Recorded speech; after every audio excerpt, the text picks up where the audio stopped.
안녕하세요. 김철수라고 합니다.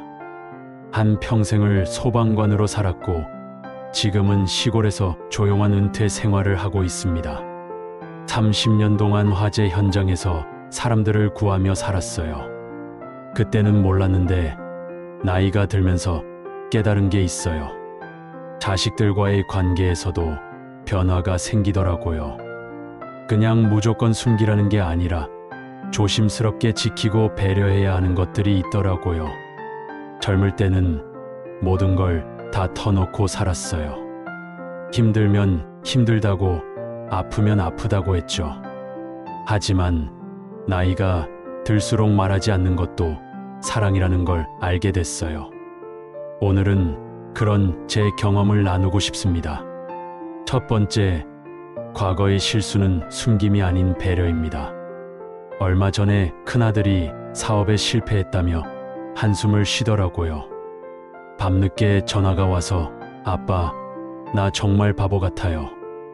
어떻게 해야 할지 모르겠어요 라고 하더라고요. 그 순간 저도 젊을 때 투자했던 가게가 망해서 빚더미에 앉은 적이 떠올랐어요. 그때 저는 정말 절망적이었어요. 밤새 잠 못 이루고 아내한테 화내고 술도 많이 마셨죠. 심지어 극단적인 생각까지 했었어요.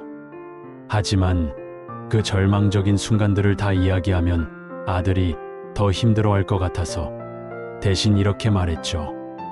아빠도 실패했지만 그 덕분에 진짜 중요한 게 뭔지 알게 됐다.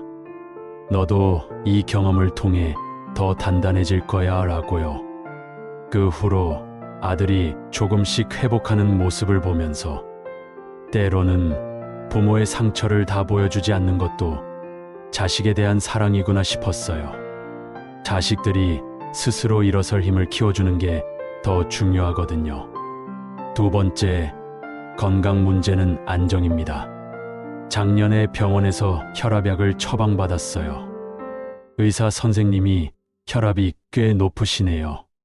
중풍 위험도 있으니 꼭 관리하세요 라고 하더라고요. 그 순간 딸 생각이 났어요. 딸이 알면 매일 걱정 전화를 할 게 뻔하더라고요. 딸아이가 워낙 예민해서요. 제가 기침만 해도 아빠 괜찮아요. 병원 가보세요 라고 해요. 그래서 조용히 약을 먹고 운동하며 관리했죠. 매일 아침 6시에 일어나서 마을 한 바퀴 돌고 저녁에는 텃밭에서 일해요. 대신 딸과 통화할 때는 오늘 산책하고 왔다. 텃밭에서 채소 따왔다. 동네 어르신들과 게이트볼도 했다. 이런 건강한 이야기를 해요. 가끔은 아빠가 요즘 젊은 사람들보다 더 건강한 것 같다고 농담도 하죠. 사실 가끔 가슴이 답답할 때도 있고 계단 오르면 숨이 차기도 해요. 하지만 그런 걸 다 말하면 자식들이 불안해할 거 아니에요. 걱정을 주기보다는 안심을 주는 게 부모의 역할이라고 생각해요. 세 번째, 경제적 어려움은 부담이 아닌 책임입니다. 몇 달 전에 집 보일러가 고장났어요. 한겨울에 갑자기 뜨거운 물이 안 나오더라고요. 업체에서 와서 보더니 보일러가 너무 오래돼서 부품도 없고 새로 설치하셔야 해요 라고 하더라고요. 수리비가 300만 원 정도 나온다고 하니까 솔직히 부담스러웠어요. 아들에게 말하면 당장 달려올 텐데 그 애도 대출 갚느라 바쁜 걸 아니까요. 며느리 임신해서 병원비도 많이 나가고 아이 용품도 사야 하고요. 그래서 동네 어르신들께 조언을 구하고 중고 보일러를 알아보며 스스로 해결했어요. 결국 지인 소개로 중고 보일러를 150만 원에 설치했어요. 그동안 2주 정도 찬물로 씻었는데 젊을 때 군대 생활 생각나서 오히려 괜찮더라고요. 아들한테는 보일러 새로 바꿨다. 요즘 기술이 좋아서 전보다 따뜻하다고만 했어요. 정말 어려울 때는 자식들과 상의하겠지만 해결할 수 있는 선에서는 최대한 독립적으로 살려고 해요. 그게 자식들한테 짐이 되지 않는 방법이라고 생각해요. 네 번째, 외로움과 두려움은 취약함이 아니라 인간다움입니다. 저녁 시간이 되면 가끔 집이 너무 조용해요. 아내 없이 혼자 지낸 지 3년이 됐거든요.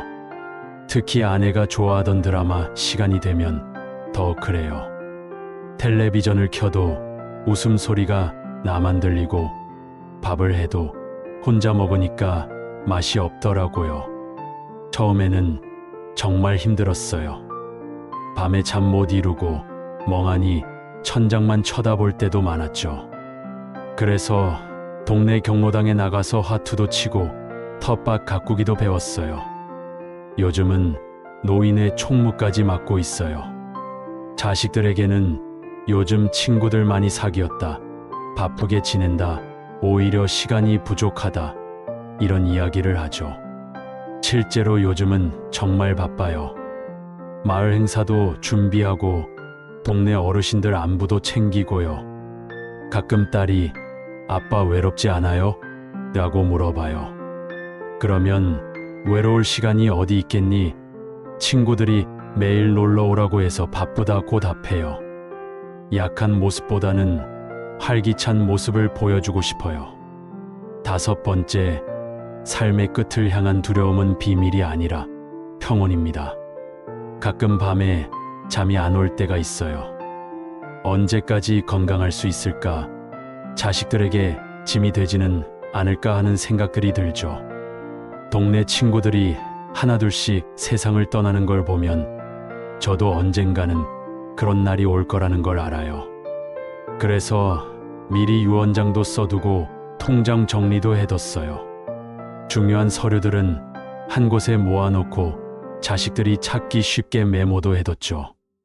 아내의 산소 관리하는 방법도 적어놨고요. 장례식도 간소하게 치르라고 써놨어요. 아빠는 평생 소방관으로 살았으니 마지막도 조용히 보내달라고요. 자식들에게는 아빠는 준비가 다 돼 있으니 걱정 말라고 가끔 농담처럼 말하죠. 얼마 전에 아들이 아빠, 그런 말 하지 마세요. 오래오래 건강하게 사세요라고 하더라고요. 그런 아들을 보면서 죽음에 대한 두려움을 평온으로 바꾸는 게 제가 할 일이라고 생각해요. 소방관으로 살면서 수많은 생과 사의 현장을 봤어요. 그때는 몰랐는데 나이가 들면서 깨달은 게 있어요. 인생은 끝까지 배움이고 사랑하는 사람들을 위해 우리가 할 수 있는 마지막 일들이 있다는 거요. 젊을 때는 모든 걸 다 말하고 다 보여주는 게 진실이라고 생각했어요.